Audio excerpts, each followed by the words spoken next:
She's over me. She's over me.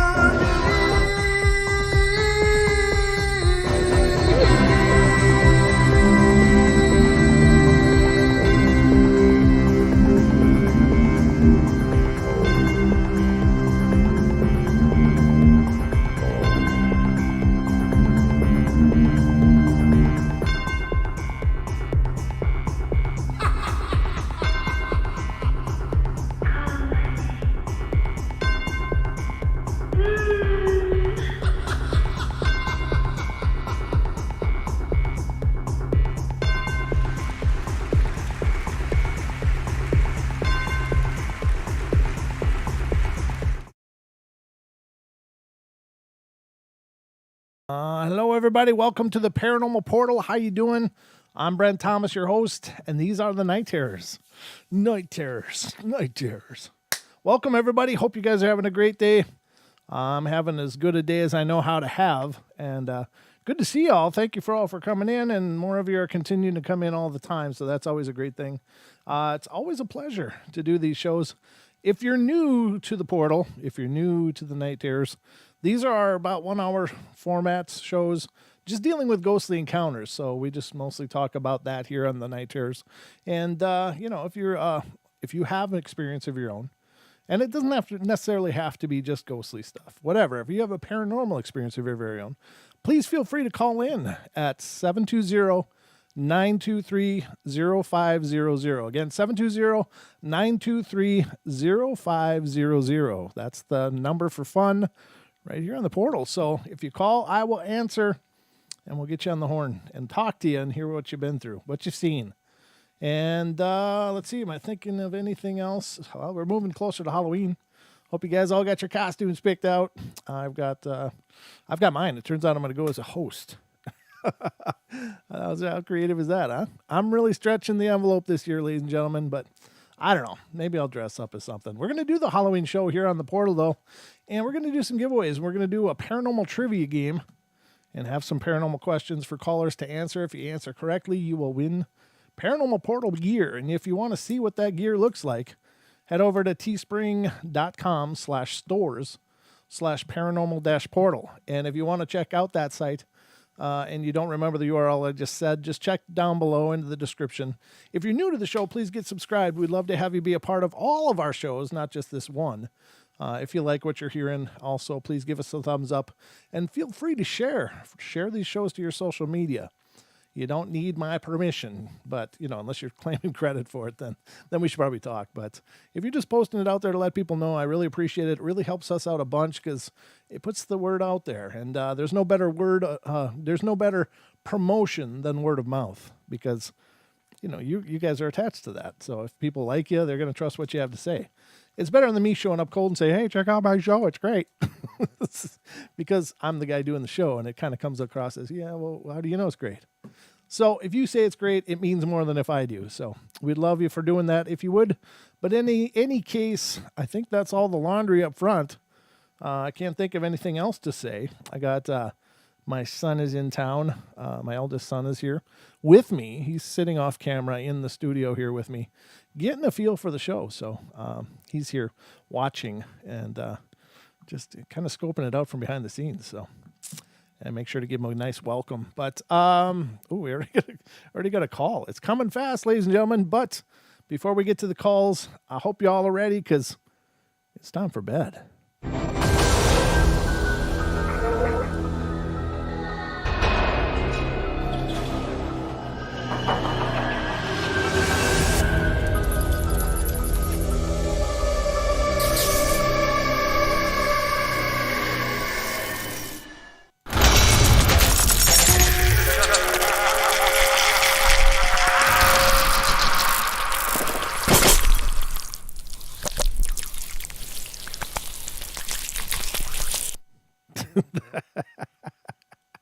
That slimy sound just sounds so gross.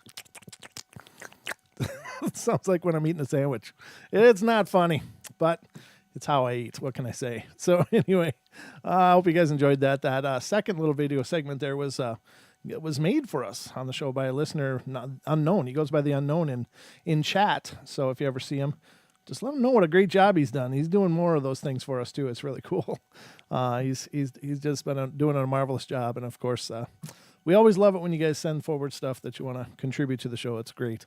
And something like that is awesome as well. So we do have a call. I suppose we should get to that. So hold on to your hats. Let's get to the horn here and see who's on it. And this is area code 417.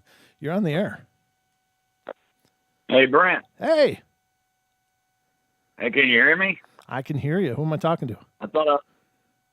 This is Ruger. This is Terry over at Ruger Ridge. Oh, hey, brother. How you doing? I'm doing good, man. Good. All right. Have you got the picture? I've got the picture. Are you kidding me? Of course I got the picture. Hold on, though. let me pull it up and make it full screen and all that and put it on the screen here. Here you go. It's there. Okay. It's on screen. Okay. First of all, I want to say hi to the chat, and if I ain't waving, it's because I'm on the phone. Very good, sir. We've got quite the delay going on. Yeah, I know. That's kind of the hamstring of the whole thing. I don't know how to make that faster. I'm getting a fiber connection tomorrow, so I'm hoping it'll be quicker, but we're going to have to make the best we can of it tonight. We can handle it. Yeah. This picture, I took this picture at the Crescent Hotel in Eureka Springs, Arkansas. Oof. And that was probably 25 years ago. Wow. And at the time, I was doing quite a bit of ghost hunting, and this isn't too awfully far from Missouri. Okay. And we got in a habit of going down there almost every weekend or every other weekend. Oh, wow. Everybody ought to go down. Everybody ought to look the Crescent Hotel up in Eureka, Arkansas. The history on it is unbelievable. I ain't going to give you the whole rundown, but I did jot down some notes because, well, it's been 25 years. It was built in 1886, pre-Civil War. Oh. It was after the Civil War. They had it built for the railroad and travelers coming in, and this building is huge. Oh, wow. And the whole deal behind it is that the water there, Eureka Springs has mineral water, and they labeled it as healing water. Oh, right. So people would come from all over to drink this water and get healed. So they had the railroad. So the railroad helped the city or the town build this big motel for travelers and what have you. And it did that for a while, and it was a resort, and there were a lot of presidents there and a bunch of bigwigs. And then it was a girls' college. But after the girls' college, this guy named Norman Baker showed up. Okay. And he opened a cancer research hospital. Oh. And he claimed that the water there at Eureka Springs, the healing water of Eureka Springs, he could cure cancer without ever doing surgery or cutting on anybody. Wow. And people flocked down there. There was a waiting list. Oh, I bet. What people didn't know was that this Norman Baker had already gotten in trouble in Indiana for being a quack. Oh, no. And what he would do, he would con these people and get all their money and keep telling them that they was doing great. And then when they would pass away, he would sneak their bodies out through one part of the motel into the basement, and they were incinerated. Oh, man. And there's records where he would actually, after a person would pass away, a patient would pass away, he would still be getting money from the family. Oh, God. You know, because they would, how's she doing out there? How's she doing? Ain't heard nothing. She's great. Send another $100, Oh, no. And it was just a big scam. But the deal was he was also doing autopsies in the basement.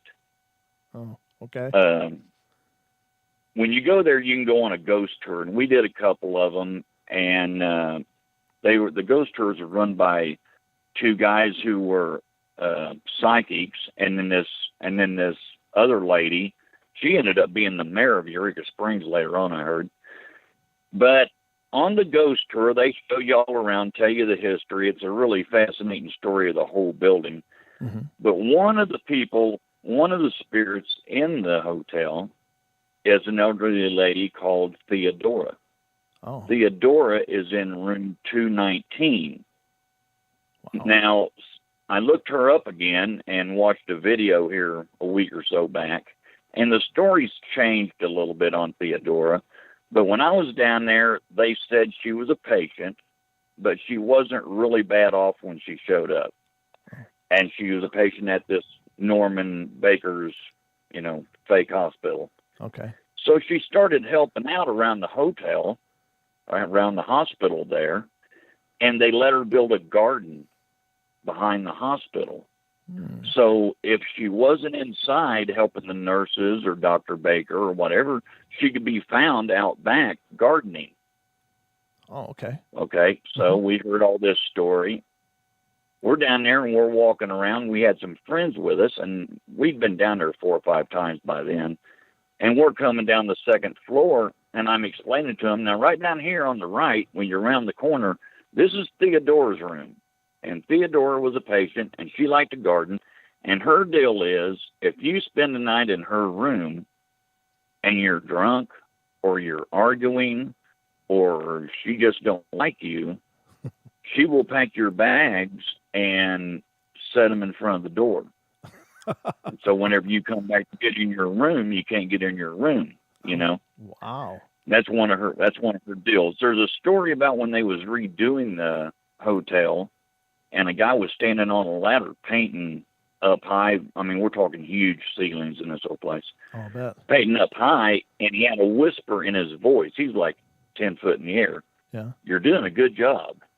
So Theodora's real active. So I'm telling these friends of mine, right here's Theodora's room, and something just told me, take a picture.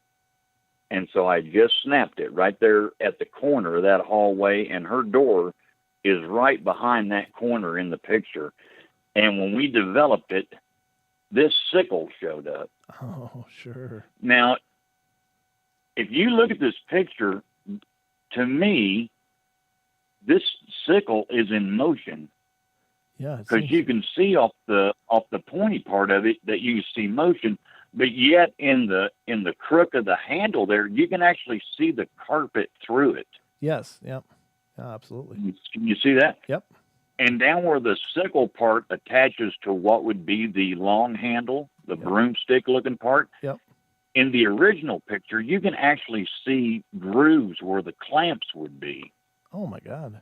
Wow. That's incredible. Now the stories on my pictures are, I was doing all this with my ex-wife. Okay. So whenever I was not with my ex-wife any longer, I left and she kept my pictures. Oh. So my sister happened to have a copy of this, and she sent it to me. Oh, very cool. Yeah. Another side of the story, which is more modern day, like a month ago, I told my wife I need to send that to Brent and tell him, this is the best picture I ever got. I've got some other ghost pictures, but I said, this is really good. So I started looking for this picture. Can't find it. It's been stuck in a big picture of James Dean and Marilyn Monroe right above my computer. And when I go to look for it, it's gone. Oh, no. Well, that week we lost my ghost picture. We lost all of our forks in the drawer. Oh, geez. What else was it? Oh, it was spoons. I'm sorry. It was spoons and my ghost picture. And I can't remember what else. We were just missing stuff all over the house. So do you guys the picture you're looking at now, my sister sent me just a few days ago. That's incredible. Again. Wow. And so this is the same picture that was disappeared. But anyway, this same picture was what was taken too, or is missing? Yeah. Okay. Yeah, I had this picture before, a copy of it that my sister had sent me, a year or two back. And I had it right here above my computer. Do you commonly Well, when I go to get it, do you commonly have activity in your house? Not a lot. I mean, I have had my whole life, but sure. Okay. Yeah, we've had a few things. We've had a few things happen here, but here a month or so back, stuff started missing, and the picture was one of them. Wow. People like to walk up and down our hallway. Oh, sure. I've got a nurse. This old house we live in, we live out in the sticks, Okay. literally. Uh-huh. I can open my bedroom window and hit a tree with a rock, and it's the wood line. This house was in town, and they did some developing. Some guy bought this house, and he brought it out here and set it up in the woods, and we bought it. Oh, very So cool. I really don't know any history of the house other than where it used to sit. Okay. But I have a nurse that comes down the hall in the master bedroom and right into the master bath. And I've seen her twice really, really clear. Oh, man. And both times I tried to knock her plumb out and almost fell out of bed. Wake up and here is somebody. And yeah, but it's old nurse. It's the old white nurse's uniform with the goofy looking hat and the whole 9 yards, bud. Wow. That's intense. Yeah. That's Yeah. really cool. Now, you seem to be okay with it. I assume from all the years of investigating and stuff, this isn't your first rodeo, but it's kind of different to have it at your house. Does that bother you, or are you okay with it? Well, I'm all right with it. Okay. Yeah. I mean, I don't dwell on it. They don't see, all they do is spook me, and I start swinging. But that's awesome. I had a really bad experience when I was a kid. Uh-oh. What happened? Yeah. Well, we moved into this house. I grew up in Peoria, Illinois, until I was in the second grade. Okay. And we moved into this house in the north end of Peoria, big 2-story Victorian house. And it was the first time all of us kids had our own rooms. Okay. And my bedroom was joined to my mom and dad's bedroom by a closet. Oh. And I'm like, I don't know, how old would I have been? First grade? I'm 6, 7 at best. And this room that was my room, it wasn't very wide, Brent. It was probably 9 feet wide, but it was probably 20 feet long. Oh, wow. Okay. And my bed was at the very end. And from that bedroom, you walked out the door, my bedroom door, and you was in the living room.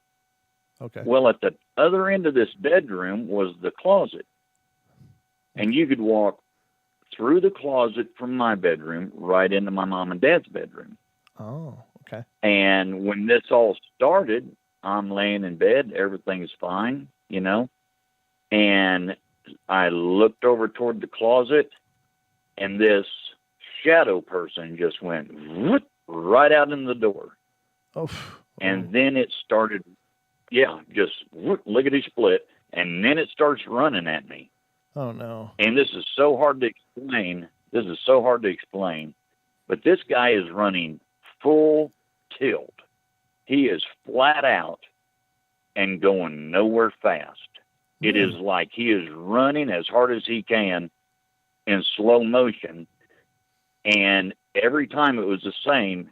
He had a hand above his head with something in it, and I always perceived it to be a knife, Oh, geez. And he is coming at me really fast and taking his time to get there. And I was just traumatized. I just lost it. Well, this got to be, an every night occurrence pretty much. Sure. So I'd end up going past him or running through the living room and getting in mom and dad's bed. And, well, that didn't work for a while. So I tried sleeping with my brother upstairs in his bedroom. This guy'd come out of his closet. Wow. Okay. And this just progressed. This progressed to the point, I didn't know it at the time. They told me later, but they thought I was losing my mind. They really thought I was having some kind of breakdown. But it got to the point to where we lived about 3 blocks from the grade school.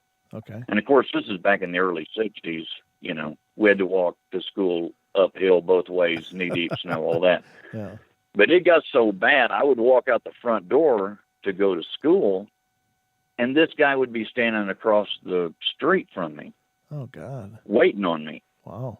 But when he was outside, it wasn't a shadow person.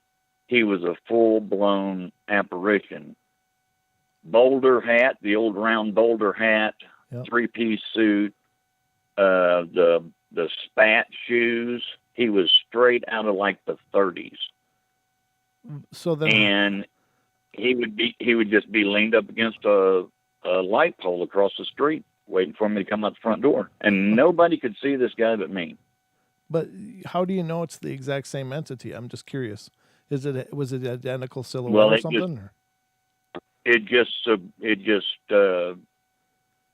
I didn't assume. I just automatically knew, intuition-wise, Okay, sure. I knew it was him. Okay, I got you, and that makes perfect sense. I mean, I just made the instant connection that it's the same guy. Okay, gotcha. You know, to me.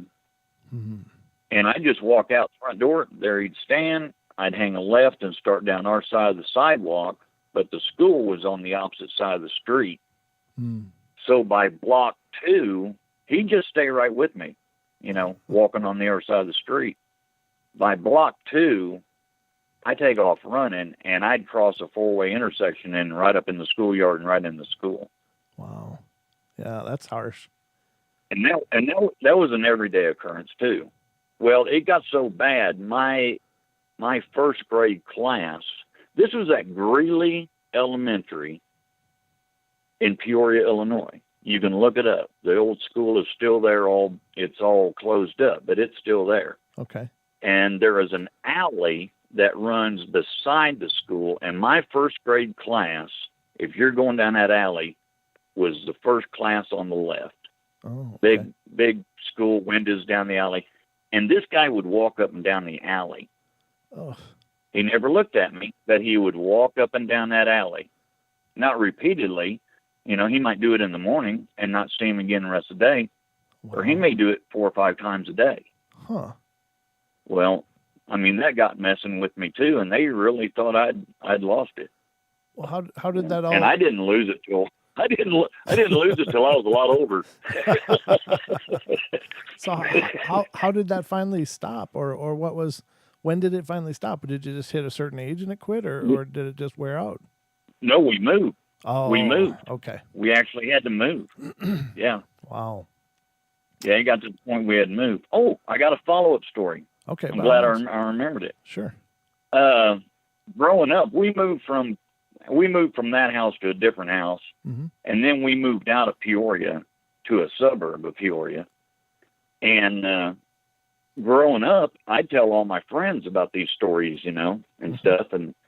And I was up at probably 17, and a buddy of mine grew up with. We both had street bikes, motorcycles, and we was riding bikes. And I said, "Hey, let's run over to Peoria." Or I think we might have been going over there for something, motorcycle parts or something. But anyway, I said, let's swing down and I'll show you where my old haunted house is. Mm-hmm. So we run down Adams Street, and this house was on, if anybody wants to pull it up on map, it was on the corner of Adams and Voris, Voris. Wow. Okay. And there's an old building there now that's a store building. Mm-hmm. The empty lot next to it is where our house was. Okay. So we whip it down Adams. I'll try and make this quick. Sure. We whip it down Adams, pull up in front of the house, get off our bikes, and we're standing there looking at this house. And I'm explaining to this buddy of mine, you know, this down here was my bedroom, this is the living room, blah, blah, blah, blah, blah. And this guy, not my spook, this real person, walks up between the two houses toward us. And he said, "Can I help you guys?" And I said, "No, not really." I said, "We're just looking at this old house here." I said, "I used to live here when I was a kid." And he said, "Well, what's your name?" And I told him, and he said, that don't ring a bell. I've owned this house for, 30 years, whatever. And I said, "Well, we lived here for a short while." Mm-hmm. He said, "Nobody lives here very long." He said, "I think the longest anybody's lived here is like maybe 6 months."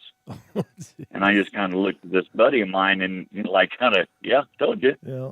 And he said, "When was this?" So I told him and everything. I said, "I was just telling him my bedroom was down the side here." And he said, there's not a bedroom on this side. There's a bedroom in the front, and the rest of them are upstairs. And I said, no. Right off the living room, there's this long, skinny room off to the side here. And he said, oh, that. He said, nobody ever uses that for a bedroom. And I said, well, Bud, we did. And he said, well, they just use it for storage now. Oh. And I said, well, when I was a kid, that was my bedroom. And he said, well, I'm selling it. He said, I'm tired of losing money. This guy was kind of anyway. Yeah. He said, I'm selling it. He said, I'm tired of losing money on it. He said, last family I had in here, good, nice family. I thought they was going to stay. I had just remodeled everything.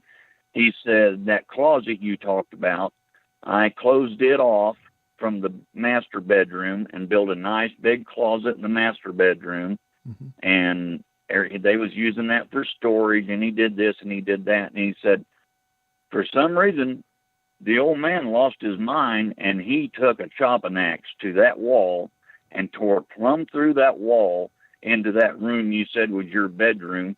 And he just destroyed the house. And he said, I'm going to fix it and I'm going to sell it. Oh my God. And I said, well, yeah, this buddy of mine, he was like white as a ghost, like looking at me like, you're serious. And I'm like, yeah, I'm serious. Wow. That's, yeah. He said he closed that closet in and that old boy took it out. Oh. I thought, well, I can tell you why. Yeah. Yeah. Well, you know? well, thank God you got out of there, brother. That's pretty hair raising for sure. That's terrifying. Yeah. Once we left that house, and then when we left Peoria, I was pretty much done with it, you know? Yeah.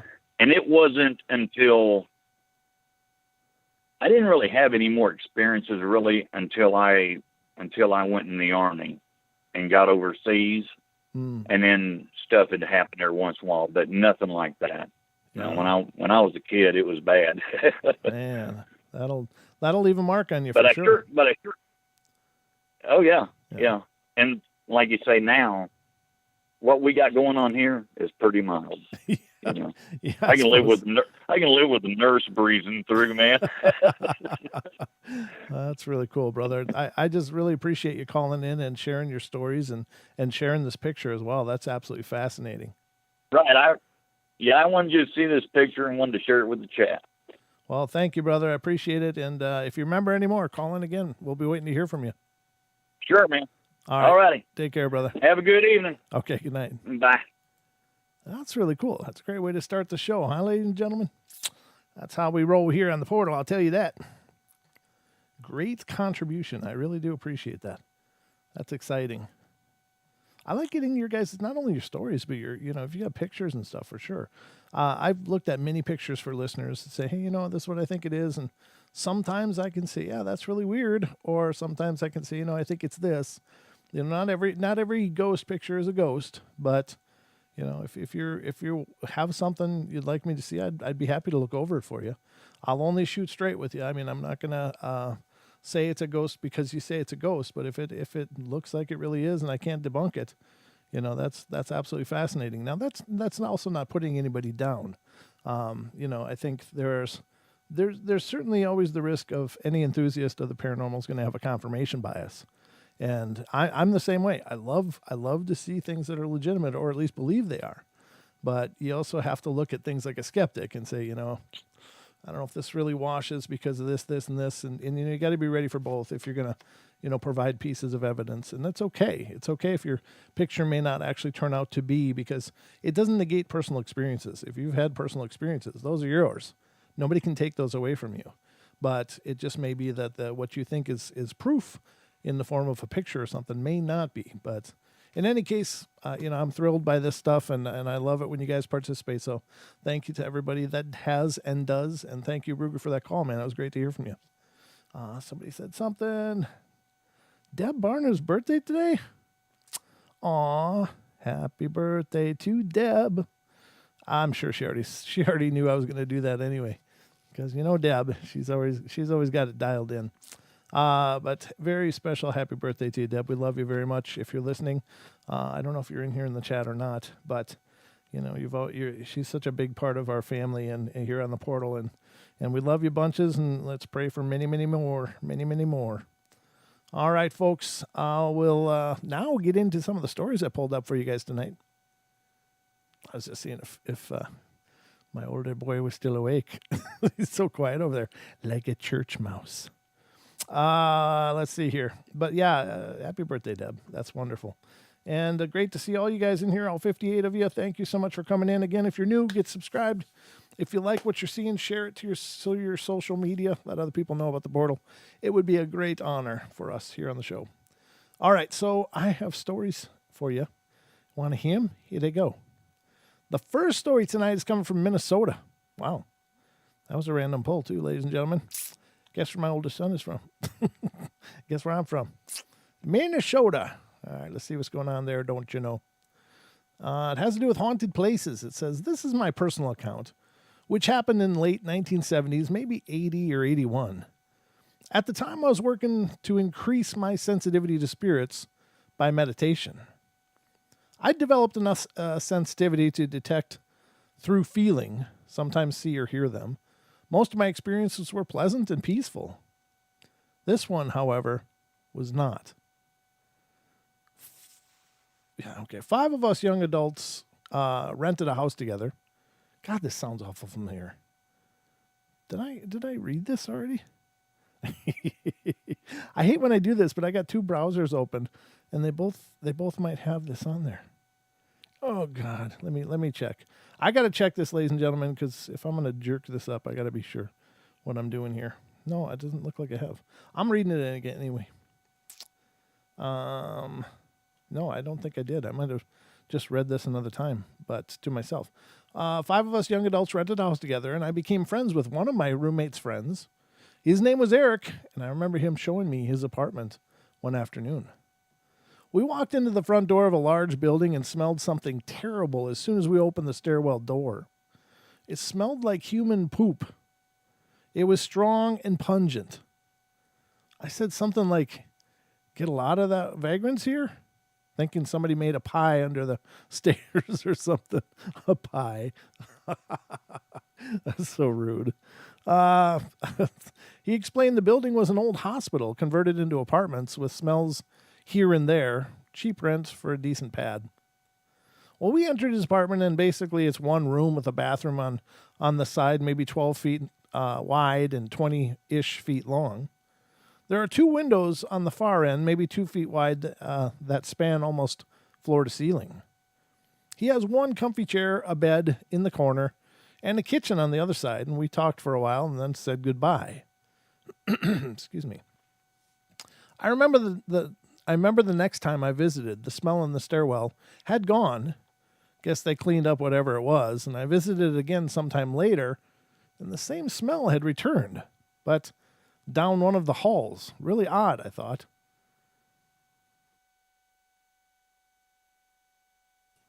I believe the house me and my roommates lived in was haunted.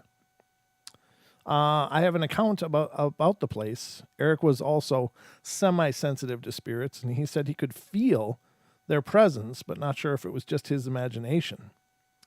If there were any spirits, he felt definitely in an old hospital and wanted us to go there to see what is there. Sorry, I'm reading that one all screwed up, but anyway, I'll get better, I promise. So we went to his apartment that evening, and I did not smell the odor anywhere as we arrived inside his apartment. I pulled up his comfy chair halfway in the room and faced the windows. He sat on the floor and turned off the lights, and I was trying to be as sensitive as possible when I noticed an outline or silhouette of something rising outside of both windows. Whether it was one huge thing or more than one, I couldn't tell. It seemed to radiate a blue light similar to a black light. I just watched whatever it was slowly rise outside of the window. I had the impression I was looking at a huge chest of something. Sounds kind of squatchy. But can you tell anything outside your windows? I asked. Not sure, was his reply. The image suddenly picked up speed and whisked upward and was gone. Never mind, that's not squatchy. I know this sounds really corny, but I promise it's what I saw. A solid black being rapidly descended from between the windows from above near the ceiling and landed right in front of us. It landed in kind of an old Batman offensive stance. My friend Eric jumped a little, like like when suddenly startled as it quickly descended, so I didn't think it was just me. I looked at him and he looked at me saying, "What was that?" I looked back and it wasn't there anymore. It had encircled us, above us, and around us, and it was everywhere and radiating waves of terror. I knew never to allow these kinds of attacks to inflict fear, as it only makes them stronger. My friend Eric was not doing so well, clearly by his expression. I was unprepared for that situation and knew we had to leave there and find out what to do. I opened his apartment door, and right on the other side, a strong, overwhelming stench of poop. We left his apartment building and ran across the street to a fast food market, and I decided to call a psychic friend of mine called Robin, Bird for short. I hadn't talked to Bird in a couple of months and dialed her number, and this is exactly how it went when she answered. "Hi, Bird, this is Sergeant." And right away she answered in an anxious, angry voice. "What have you been screwing with?" She already knew we had done something without even telling her. I explained, and she asked for her help. She said we were messing with something too much for her to handle. It wasn't safe for her to get involved, but for us to come over and see her. All the way there, I was trying to convert Eric's fear to anger toward it with little success. We arrived to see Bird again and again refused to intervene, but gave us a small stone cross with instructions to return to the apartment, both hold the cross, and demand it leave. I again tried to convert Eric's fear to anger on the way back. "Come on, get pissed. This thing is in your personal space, so get mad, really mad," I told him. We arrived at his apartment with the stench still outside his door and the negative inside. We did as Bird suggested, and Eric got visibly angry, almost rage toward it. Well, it did leave. The smell outside his doorway seemed to move into the stairwell, maybe 50 feet away. Eric spent as little time afterwards in his apartment and slept elsewhere whenever possible. He didn't renew his lease and moved out when it had expired. I don't recall if anything further happened after that evening. Thanks for reading. Wow. That's pretty crazy. That's plenty crazy. There is the thing with fear, ladies and gentlemen. You don't want to... Well, there's an idea that these negative things feed on fear, and so they try to inspire fear, because when we are afraid, we are radiating energy, and it's the kind of energy we're radiating. So it's believed that these are lower vibrational entities. They're not of a higher vibrational or divine origin. They're more base and almost elemental or less. It's just just a darkness, just the foul things, kind of as if they just coalesce into some kind of being. And so as lower vibrational entities, they would want to inspire that energy that they can subsist on. And so they do that by generating fear. And so we as human beings, we think our emotions are just inside of us. They're just inside the shell. But they're not. We radiate. We radiate our emotions as energy around us. We radiate love, we radiate happiness, and we radiate fear and sadness and every emotion.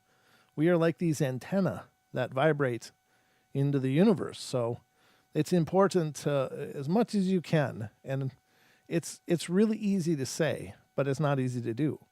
But if you can master your fear, you can stay a lot safer, because you don't want to feed these things and empower them and embolden them. And I'll tell you, the other part of it is that for an entity to do anything to you, it needs a form of permission. And I don't mean to say that you got to say, "Okay, you can do this to me, you can victimize me now." It means that you have to surrender, because we are higher vibrational entities, and encased in these human bodies, and as such, we're divinely protected. But if you allow fear to take you over, you are surrendering, because fear is a surrender. It's fear means that you are afraid of something and feel that it has power over you. And it's kind of hand in hand with faith. That faith is the belief that we are strong. We are not We are not vulnerable to these things. They can't hurt us, and I don't mean to say can't hurt us in that I often say that I don't like it when people say ghosts can't hurt you, because many people have been choked and slammed and hit and tripped and thrown downstairs by spirits, so they can hurt you. But what I'm talking about is a fear in terms of not feeling powerful and having something making you feel afraid, which is a surrender, and you're basically bowing down to this thing and letting it control your emotional state. Now, once you do that, your aura compresses. Your radiating aura that you have naturally when you're in good places is very vibrant and it's like a shield. But when your aura is not strong, it compresses towards you and you become more vulnerable. And so that's what these things do. They try to inspire fear to make you afraid, because when you're afraid, you're acknowledging something has power over you.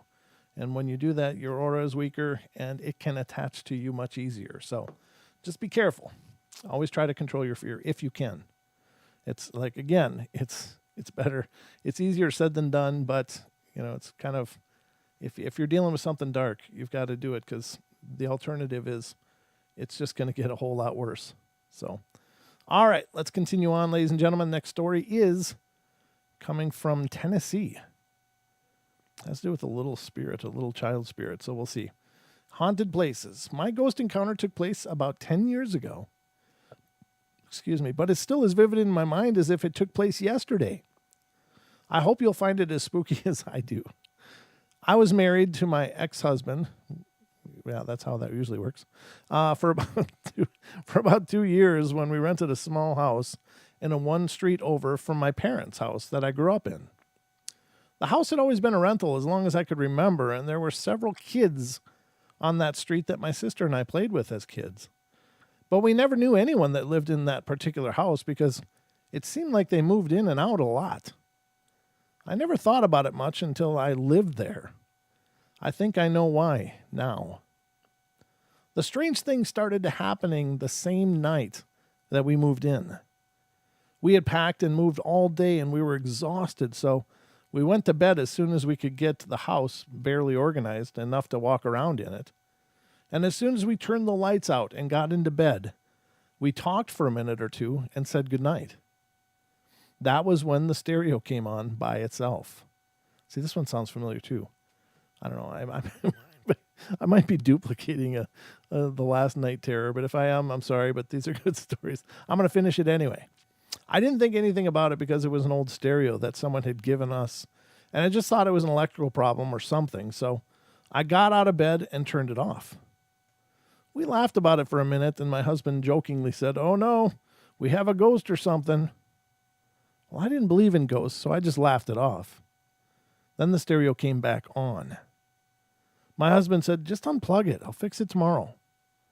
So I got out of bed and unplugged it and came back into bed. It came back on as soon as I got back in bed, and he said, "I told you to unplug it." I said, "I did." But he didn't believe me, so he got out of bed, and sure enough, it was unplugged. That was when he started getting freaked out. He started saying, "We have a ghost." But of course, I still didn't believe it. He had some strange experiences as a child, so he was really scared. He told me to talk to the ghost and tell it to stop. So he's afraid, and he's like, "Honey, tell it to stop." He's a keeper. No wonder he's an ex. So I played along. There we go. I think we're reconnected. I don't know what's happening, folks. It said my connection dropped, but I think we're here. Let me know in the chat if you guys are. Are you seeing us? Are we here? I don't know. I'm watching. Let me know if you're hearing. You got reconnected? Okay. Okay, great. Thank you guys. I don't know what happened. It's just the production software just dumped. So, but it only dumped the connection and then it just reacquired it. So very weird. Welcome to the portal. That's how we roll here. We're always rolling in the weird. Time to sage. All right, let me continue here. I don't remember where we are. So there were a lot more things that happened too. Things were always disappearing. We would leave and come back and smell something like perfume or flowers, really strong. And when we went to bed at night, we could hear the cabinets in the bathroom opening and closing. We also heard what sounded like someone running around in our bedroom and up and down the hallway.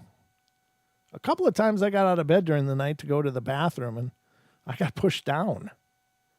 That's the closest it came to hurting anyone. And it didn't seem to like me for some reason, probably because you told it what to do. This went on for about 6 months, and I still didn't want to believe it, that it was a ghost. And I was afraid to tell anyone because I thought they would call me crazy. But my husband was terrified of it. He would wake up in the morning and all the kitchen cabinets would be wide open. Water faucets would just go on all by themselves. The lights would go on and off while we were watching TV. The night I finally believed it was when I saw it. We were up late. It was about 2 or 3 in the morning. And we were in the living room playing music. And I was sitting on the couch. And to my left, down the hallway out of the corner of my eye, I saw it. I started trying to tell him what I had seen, but he wouldn't let me. He didn't want to hear it. He was that scared. About an hour later, we went to bed with the hallway light on, and our bedroom door cracked open a little. As usual, we just laid down, and maybe a minute later, my husband bolted up out of bed and ran and opened the bedroom door. He was as white as a sheet and shaking, and told me he had seen it too. Excuse me. So then, when he described it to me, it was exactly the same thing I had seen earlier. We both think it was a little girl, about 4 or 5 years old, with reddish blonde hair, wearing a white nightgown. And after that night, when we both saw her, nothing ever happened in that house again. We lived there about 4 more months, and we never saw or heard anything again. I guess after we saw her, it wasn't fun for her anymore to taunt us. Wow. I'm pretty sure I already read that one, though. Welcome to the reruns, folks. This is like a best of show. This is the best of the night terrors, ladies and gentlemen. I didn't know I was doing it tonight, but I guess I am. I hope I haven't read any more of these.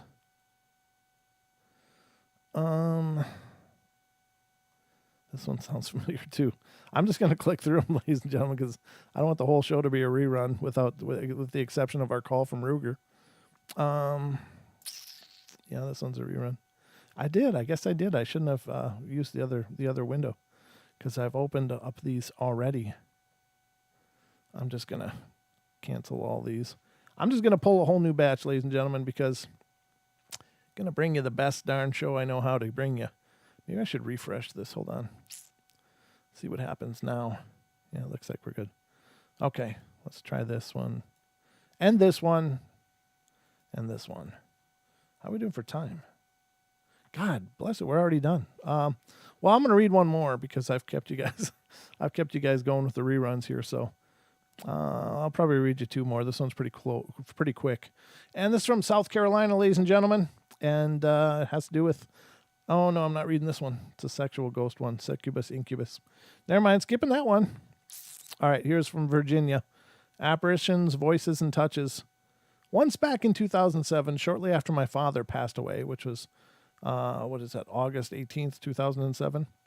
I'd been sleeping in bed with my boyfriend when I woke thinking my cat was sitting on my chest.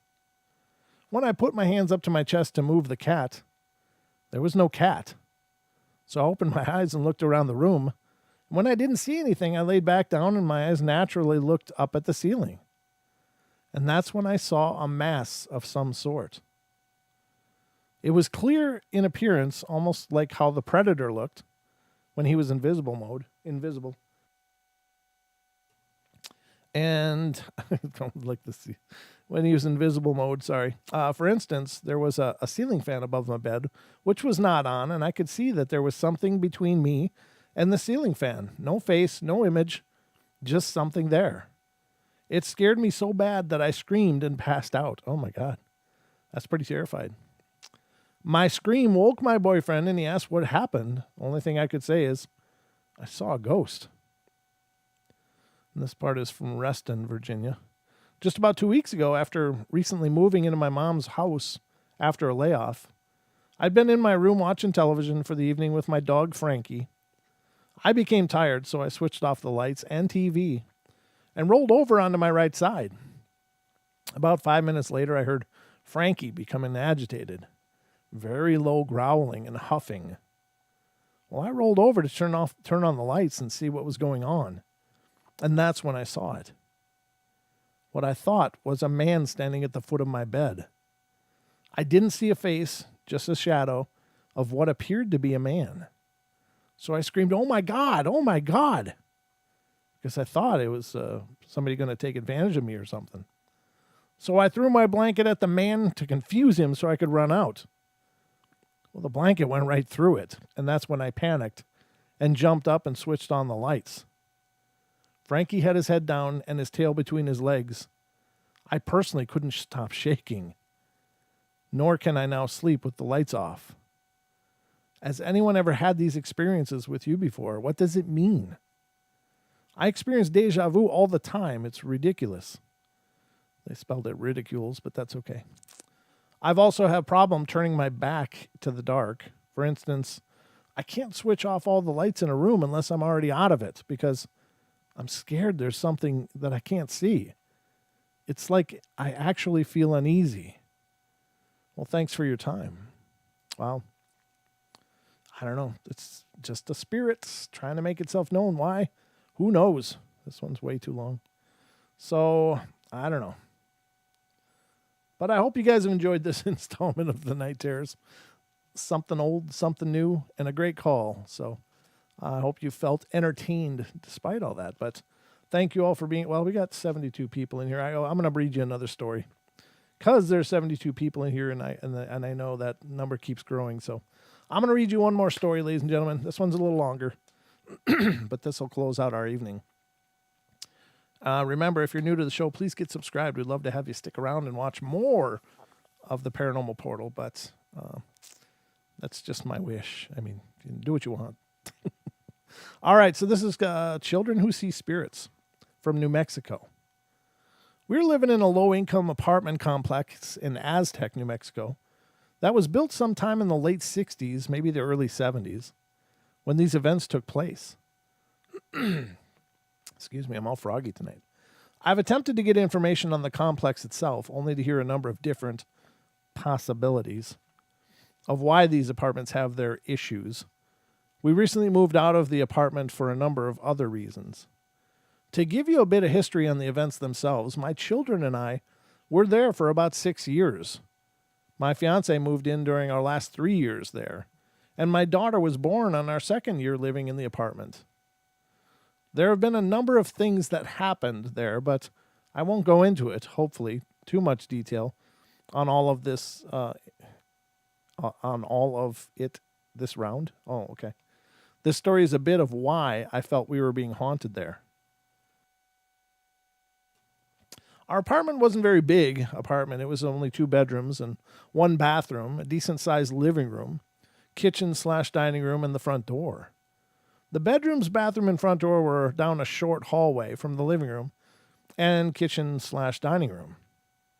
To explain what I mean by short, the hallway was only maybe 20 feet long, if even that, the same hallway as where the following events took place. Paige, my daughter, was only maybe 2 years old at the time and had a somewhat decent vocabulary, enough that Clinton, my fiance, my 3 older boys, and I could get the gist of what she was saying, while others still had difficulties understanding her. Bedtime in our house for the kids is always 8:30 p.m. on school nights and 9:30 p.m. on weekends, or even for my now 13-year-old son, so that us adults can have some peace and quiet. That's a great idea. No, sorry. And to relax a few before we head off to bed as well. Nightly, Paige could be heard saying, "Doe away," which means go away, or "weave, leave me alone," which Clinton and I first thought it was her brothers picking on her. When we'd head down the hallway to check on them and make the picking stop, we thought they'd hear us and pretend to be asleep, so we stealthed down the hall, and with the living room lights turned down low so we wouldn't have shadows ahead of us for the kids to see. We would get to their bedroom and the boys would all be out cold, so to speak, leaving Paige the only one awake. Clinton would tell her to go to sleep, and she would say things like, "The boy is talking too loud," or "The bad thing won't go away," in a toddler-like way, of course, along with a few other things. Well, Clinton didn't know what to make of it, so he would send me into the room, unless I was already in there with him, and he would just kiss her goodnight and leave so I could handle it. My way of handling it is to say out loud and as nicely as I could, "Please leave my little one alone.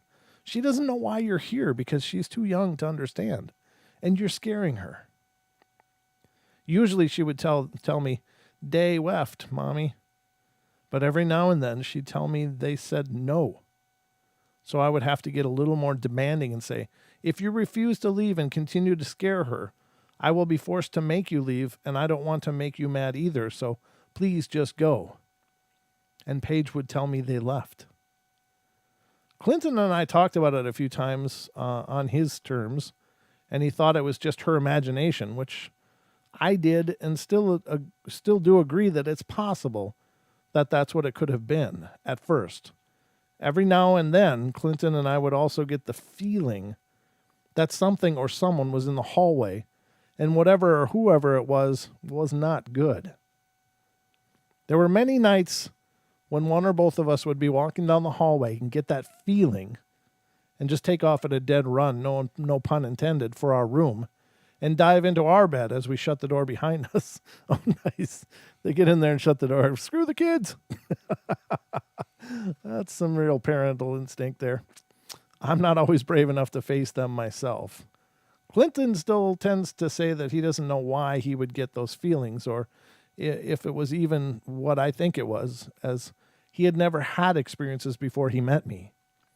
It's not that he doesn't believe, it's just that he never had things happen to him before. If I remember right, it was January, maybe February of 2007, at about 10 p.m., and Clinton and I were just sitting in the living room watching television, and we hadn't heard a single sound out of the kids' room for at least an hour, when all of a sudden, here comes Paige with one of those plastic tube whistles into the hallway right underneath our smoke detector, and she's yelling, "Do away, you stupid ting," while waving the whistle in the air above her as if to beat up whatever was there. I went and got her and asked her what was going on, and she told me it was a scary thing that had been yelling at her, and it made her mad. I handled it the same way I always did, but added a bit of protection afterwards with a chant a very good friend of mine, this was something handed down in her family, had taught me as a just in case. Clinton couldn't chalk it up to imagination after that, and he told me, "I think you're right, baby. I think we do have a ghost or something in here with us," and asked me to call Jess to come over and see what she thinks about it. Jess was more than happy to come by and listen to what we had to say, and she did a smudging on the apartment for us so that nothing bad could get in, but the good could stay.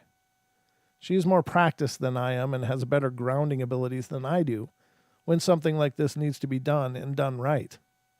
I call on Jess. She's been my savior in many things over the last 14 years, since I don't claim to be anything more than a student or an apprentice because of past mistakes. Thank you for taking the time to read my story and for any positive feedback. I will have more on this particular apartment in the future, I hope. Wow, that's pretty wild. It's pretty tragic.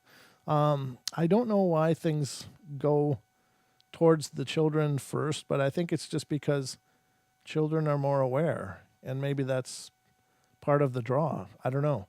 In the case of things wanting to be identified, but if they're dark things, I don't know. In that case, it's just diabolical. It's just wicked, because children, of course, can't really understand what the hell's going on. And, the worst situation, and it's something I mention every once in a while on the show, but about the worst situation would be to go, "Hey, it's your imagination. Now get back to bed. You're supposed to be asleep," because, the kids come to the parents for help. They come because they can't understand what's going on, but they know it scares them. And that's why it's really important to be sensitive to that. And you don't necessarily have to believe it, but you got to listen and maybe help them deal with it. Because can you imagine being a child, seeing something coming out of your closet from under your bed or whatever, standing there, growling at you, menacing you, And you go to the one safe place you know, and that's your parents. And they tell you it's just your imagination and to get back to bed. So now you're alone. And you got to go back to the very place that just terrified you. Otherwise, your parents will get mad. So, man, I can't imagine the hell that would be. But those little kids will do it anyway. I mean, little sweethearts. But, you know, it's also, there's another side of it, and that we're all just human. And sometimes having a kid be afraid of everything is kind of taxing. But when you think of the big picture, it's probably better just to keep them in the, let them know that they're always protected, you know. So just my 2 cents. But ladies and gentlemen, that's going to wrap it up for tonight. I hope you guys have enjoyed this journey through the paranormal portal and our night terrors. This is episode 100. You're here for the 100th of the night terrors. That's a lot. It's a lot of them. So I hope you guys have enjoyed them. And again, if you're new here, please get subscribed. I will be back tomorrow night, Friday night, 2-hour show. So I hope you guys will be here 7 p.m. Pacific Standard Time, and we'll get into more of the paranormal. So I love you all. Be good, be kind, be nice. Take care of each other. Help each other out. Find the magic in every day. And remember to laugh as much as you can. Good night, everybody. And, sweet dreams.